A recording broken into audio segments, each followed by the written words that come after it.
স্বাগত news 24 global টাইমে। বিশ্বের নানা প্রান্তের খবর নিয়ে আপনাদের সঙ্গে আছি আমি নাফিসা হক। দেখছিলেন সংবাদ শিরোনামগুলো, যাচ্ছি পুরো খবরে।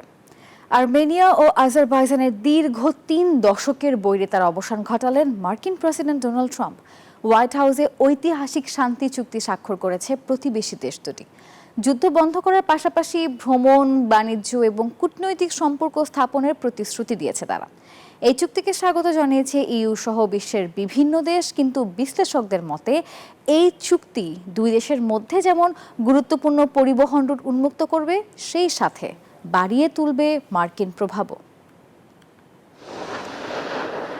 বিতর্কিত নাগর্নো কারাবাখ অঞ্চল নিয়ে আর্মেনিয়া এবং আজারবাইজানের সংঘাত কয়েক দশকের। আর্মেনীয় বাহিনী এই অঞ্চলটি নিয়ন্ত্রণ করে আসলেও দেশ দুটি বারবার যুদ্ধে জড়িয়েছে, প্রাণ হারিয়েছেন কয়েক হাজার মানুষ। বেশ কয়েকদিন ধরে এই অঞ্চলের সংঘাত বন্ধে আগ্রহী মার্কিন প্রেসিডেন্ট ডোনাল্ড ট্রাম্প। শুক্রবার হোয়াইট হাউসে মার্কিন প্রেসিডেন্ট শান্তি চুক্তির আয়োজন করেন। এ সময় উপস্থিত ছিলেন আজারবাইজানের প্রেসিডেন্ট ইলহাম আলিয়েভ এবং আর্মেনিয়ার প্রধানমন্ত্রী নিকোল পাশিনিয়ান। হোয়াইট হাউসে আর্মেনিয়া এবং আজারবাইজানের শান্তি চুক্তি করিয়ে মার্কিন প্রেসিডেন্ট ডোনাল্ড ট্রাম্প ঘোষণা করলেন, দীর্ঘ ৩৫ বছর লড়াইয়ের অবসান ঘটিয়ে বন্ধুত্ব হয়েছে তাদের, ফিরে এসেছে শান্তির পথে। আর্মেনিয়া ও আজারবাইজান সব ধরনের যুদ্ধ চিরতরে বন্ধ করার পাশাপাশি ভ্রমণ, বাণিজ্য ও কূটনৈতিক সম্পর্ক স্থাপনের প্রতিশ্রুতি দিয়েছে। আজ আমরা শান্তি প্রতিষ্ঠা করছি। বহু বছরের যুদ্ধ, দখলদারিত্ব ও রক্তপাত আমরা বন্ধ করেছি। আর্মেনিয়ার প্রধানমন্ত্রী নিকোল পাশিয়ান এই চুক্তিকে দুই দেশের সম্পর্কের একটি গুরুত্বপূর্ণ মাইলফলক হিসেবে উল্লেখ করেন। আমাদের এই সংঘাত বন্ধের জন্য প্রেসিডেন্টকে ধন্যবাদ। এই চুক্তি বিশ্বে মাইলফলক হয়ে থাকবে। চুক্তি অনুযায়ী আজারবাইজানকে বিশেষ করিডোর দেবে আর্মেনিয়া, যা দেশটির নাকচিভান শহরকে যুক্ত করবে এর মূল ভূখণ্ডের সাথে। শান্তি ঘোষণাকে স্বাগত জানিয়েছে ইউরোপীয় ইউনিয়ন। ইউরোপীয় ইউনিয়নের আশা, এই চুক্তি অঞ্চলে শান্তি এবং স্থিতিশীলতার শান্তির পথ সুগম করবে। আর বিশ্লেষকদের মতে এই চুক্তি দুই দেশের মধ্যে যেমন গুরুত্বপূর্ণ পরিবহন রুট উন্মুক্ত করবে, সেই সাথে বাড়িয়ে তুলবে মার্কিন প্রভাব। মাসুদ রানা, নিউজ 24। রাশিয়াকে এক ফোঁটা জমিও ছাড় দেবে না ইউক্রেন।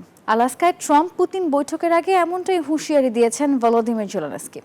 এদিকে বৈঠকে ইউক্রেন ইস্যুতে টেকসই সমাধান প্রধান আলোচ্য বিষয় বলে মন্তব্য করেছে ক্রেমলিন। যদিও এই বৈঠকে কিয়েভের কোনো প্রতিনিধি থাকবে কিনা তা নিয়ে তৈরি হয়েছে ধোঁয়াশা।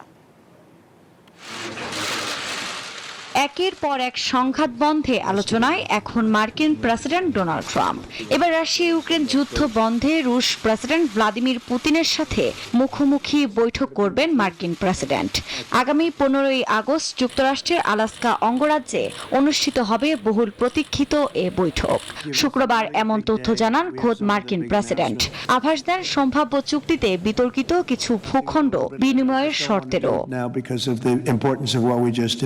সম্ভাব্য এ বৈঠক নিয়ে মুখ খুলেছেন ইউক্রেনের প্রেসিডেন্ট ভলোদিমির জেলেনস্কি। এ সময় রাশিয়াকে এক ফোঁটা জমিও ছাড় দেয়া হবে না বলে হুঁশিয়ারি দেন তিনি। ইউক্রেন এমন সিদ্ধান্তের জন্য প্রস্তুত যা শান্তি আনতে পারে। ইউক্রেনীয় আঞ্চলিক প্রশ্নের উত্তর ইতিমধ্যেই ইউক্রেনের সংবিধানে রয়েছে। কেউ এ থেকে বিচ্যুত হবে না এবং কেউ পারবেও না। ইউক্রেনীয়রা তাদের জমি দখলদারদেরকে দান করবে না। রাশিয়াকে অবশ্যই এ যুদ্ধের অবসান ঘটাতে হবে। এই বৈঠকে ইউক্রেন সংকটের টেকসই সমাধান খোঁজাই মূল লক্ষ্য হবে বলে জানান পুতিনের সহযোগী ইউরি উশাকভ। সেই সঙ্গে ট্রাম্পের মস্কো সফরের বিষয়টিও নিশ্চিত করেন তিনি। যদিও ট্রাম্প পুতিন বৈঠকে ইউক্রেনের কোনো প্রতিনিধি থাকবে কিনা তা নিয়ে তৈরি হয়েছে ধোঁয়াশা। কেননা এর আগে ট্রাম্পের বিশেষ দূত স্টিভ উইটকফ ত্রিপক্ষীয় বৈঠকের প্রস্তাব দেন, কিন্তু ট্রাম্প জেলেনস্কির সঙ্গে সাক্ষাতের সম্ভাবনা নাকচের তথ্য আসে। তাই ধারণা করা হচ্ছে ট্রাম্প পুতিন বৈঠকে আমন্ত্রণ পাবে না জেলেনস্কি। আফরিন মৌ, নিউজ 24। গাজা সিটি দখলে ইসরায়েলের পাঁয়তারায় বিশ্বজুড়ে চলছে নিন্দার ঝড়। উদ্বেগ জানিয়েছে জাতিসংঘ সহ বিভিন্ন দেশ। তবে এসবে যেন কিছুই যায় আসে না ইসরায়েলের। নিজের পরিকল্পনা বাস্তবায়নে অটল রয়েছেন প্রধানমন্ত্রী বেনিয়ামিন নেতানিয়াহু। এদিকে গাজায় গত 24 ঘন্টায় ইসরায়েলের হামলায় নিহত হয়েছেন আরও 73 জন ফিলিস্তিনি। আগামী অক্টোবরে গাজায় ইসরায়েলি আগ্রাসনের 2 বছর পূর্ণ হতে যাচ্ছে। 22 মাস ধরে ইসরায়েলি বর্বরতায় উপত্যকাটির 61,000-এর বেশি মানুষের প্রাণ গেছে। অনাহার, অপুষ্টিতেও মরছে মানুষ। এমন আবহে গাজা সিটি দখলের পরিকল্পনায় মত্ত নেতানিয়াহু। শুক্রবার ইসরায়েলি মন্ত্রিসভা এই পরিকল্পনা অনুমোদনের পর গাজায় হামলা জোরদার করেছেন তিনি। এতে নতুন করে বাস্তুচ্যুত হওয়ার শঙ্কায় আরও প্রায় 10 লাখ মানুষ। এই পরিস্থিতিতে আন্তর্জাতিক অঙ্গনে চলছে নিন্দা ও সমালোচনার ঝড়। উদ্বেগ জানিয়েছে জাতিসংঘ, ইউরোপীয় ইউনিয়ন সহ বিভিন্ন দেশ। ইসরায়েলের পরিকল্পনাকে ভয়াবহ ভুল হিসেবে চিহ্নিত করছেন তারা। তবে আন্তর্জাতিক এমন প্রতিক্রিয়াকে বৃদ্ধাঙ্গুলি দেখিয়ে গাজা দখলের প্রত্যয় পুনর্ব্যক্ত করেছেন ইসরায়েলি প্রধানমন্ত্রী বেনিয়ামিন নেতানিয়াহু। হামলাও জোরদার করেছেন তিনি। এতে হতাহত আরও অনেক ফিলিস্তিনি। এদিকে নেতানিয়াহুর গাজা দখলের সিদ্ধান্তে নাক না গলানোর বার্তা দিয়ে রেখেছে যুক্তরাষ্ট্র। ফিলিস্তিনি রাষ্ট্রকে স্বীকৃতি দেওয়ার কোনো পরিকল্পনা যুক্তরাষ্ট্রের নেই, জানিয়েছেন মার্কিন পররাষ্ট্রমন্ত্রী জেডি ভ্যান্স। আসমাতুলি, নিউজ 24। গ্লোবাল টাইমের সময় হলো একটি বিরতির। ফিরছি আরও খবর নিয়ে, সঙ্গে থাকুন।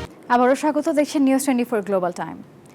ট্রাম্পের শুল্ক আরোপের ঝুঁকিতে ভারতীয় বস্ত্র, গহনা ও অটোমোবাইল খাত। এরই মধ্যে তৈরি পোশাকের অর্ডার সাময়িকভাবে বন্ধ করতে শুরু করেছে ওয়ালমার্ট সহ মার্কিন খুচরা ব্র্যান্ডগুলো। যদিও অর্থনীতিবিদরা বলছেন এই বাণিজ্য যুদ্ধে সবচেয়ে বেশি ক্ষতিগ্রস্ত হবে ট্রাম্প প্রশাসনই। রাশিয়ার তেল কেনার শাস্তি হিসেবে ভারতীয় রফতানির ওপর অতিরিক্ত 25% শুল্ক বসায় মার্কিন প্রশাসন। লোকসান এড়াতে ভারতীয় সরবরাহকারীদের কাছ থেকে তৈরি পোশাকের অর্ডার সাময়িকভাবে বন্ধ করতে শুরু করেছে ওয়ালমার্ট, অ্যামাজন, টার্গেট ও গ্যাপের মতো প্রধান মার্কিন খুচরা ব্র্যান্ডগুলো। পরবর্তী নোটিশ না দেওয়া পর্যন্ত রফতানিকারকদের কাছে অর্ডার স্থগিতের মেল পাঠিয়েছে মার্কিন ক্রেতারা। এ পরিস্থিতি চলতে থাকলে মার্কিন বাজার হারানোর শঙ্কায় ভারতীয় টেক্সটাইল ব্যবসায়ীরা, যা কারখানা বন্ধ এবং বেকারত্বের দিকে নিয়ে যেতে পারে বলেও আশঙ্কা করা হচ্ছে। গণমাধ্যমের তথ্য বলছে, ট্রাম্প প্রশাসনের এমন সিদ্ধান্তে শুধু টেক্সটাইলই নয়, বিপাকে পড়েছে গয়না ও অটোমোবাইল খাত। ভারতের গয়নার বৃহত্তম বাজার যুক্তরাষ্ট্র গত বছর $10 বিলিয়ন রফতানি করেছে নয়াদিল্লি, যা বিশ্বব্যাপী বিক্রির প্রায় 30%। শুল্ক মূলত আমাদের উৎপাদন বিভাগকে প্রভাবিত করেছে, কারণ খরচ 50%-এরও বেশি বৃদ্ধি পাচ্ছে। তাই এই শিল্প বাঁচাতে গেলে অগ্রাধিকার দিতে হবে দাম কমানোতে। ট্রাম্প প্রশাসনের এমন সিদ্ধান্তে আন্তর্জাতিক মহলে চলছে আলোচনা। যদিও বিশ্বজুড়ে ট্রাম্পের এ বাণিজ্য যুদ্ধের খেলায় যুক্তরাষ্ট্রই সবচেয়ে বেশি ক্ষতিগ্রস্ত হবে, এমনটাই আশঙ্কা অর্থনীতিবিদ স্টিভ হ্যাঙ্কের। তার মতে, মার্কিন অর্থনীতিকে ভুল পথে নিয়ে যাচ্ছেন ট্রাম্প। আফরিন মৌ, নিউজ 24। যুক্তরাষ্ট্রের পারমাণবিক হামলার সেই মর্মান্তিক মুহূর্তকে স্মরণ করে জাপানের নাগাসাকি শহরে বাজল ঐতিহাসিক ঘণ্টা। দীর্ঘ 80 বছর পরেও কাটেনি বিশ্বজুড়ে পরমাণু হুমকি।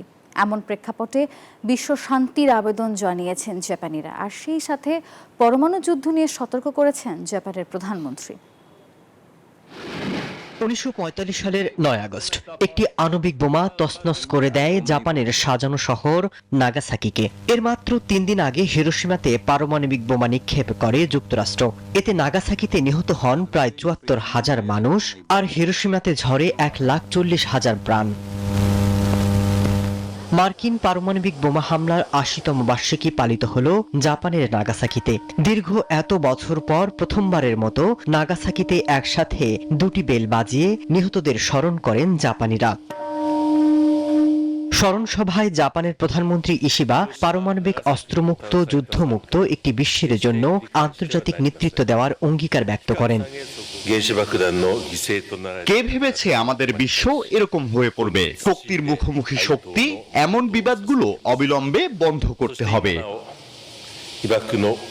আয়োজনে প্রায় শতাধিক দেশের প্রতিনিধি উপস্থিত ছিলেন। দীর্ঘ সময়ের বিরতির পর প্রথমবার এতে অংশগ্রহণ করে রাশিয়া। তবে সবচেয়ে অবাক করার বিষয়, শান্তির বার্তা দিয়ে ইসরায়েলের প্রতিনিধিরাও সেখানে অংশগ্রহণ করেন। জাপানিরা বলছেন দীর্ঘ ৮০ বছর পরেও পরমাণু হামলার শঙ্কা কাটেনি, তাই হানাহানি বন্ধ করে বিশ্বের শান্তি ছড়ানোর আহ্বান নাগাসাকিবাসীর। মাসুদ রানা, নিউজ 24। জম্মু ও কাশ্মীরের কুলগামে বন্দুকধারীদের সাথে তীব্র সংঘর্ষে 2 জন ভারতীয় সেনা নিহত হয়েছেন। ভারতের সরকারি সূত্র বলছে শনিবার চলমান এই বন্দুকযুদ্ধে আহত হয়েছেন আরও 2 সেনা। এ নিয়ে সব মিলিয়ে হতাহতের সংখ্যা প্রায় 10 জন। অভিযান চলমান রয়েছে এবং লুকিয়ে থাকা সন্ত্রাসীদের খুঁজে বের করার জন্য শত শত সেনা অভিযানে কাজ করছেন। ব্যবহার করা হচ্ছে ড্রোন এবং আক্রমণাত্মক হেলিকপ্টার।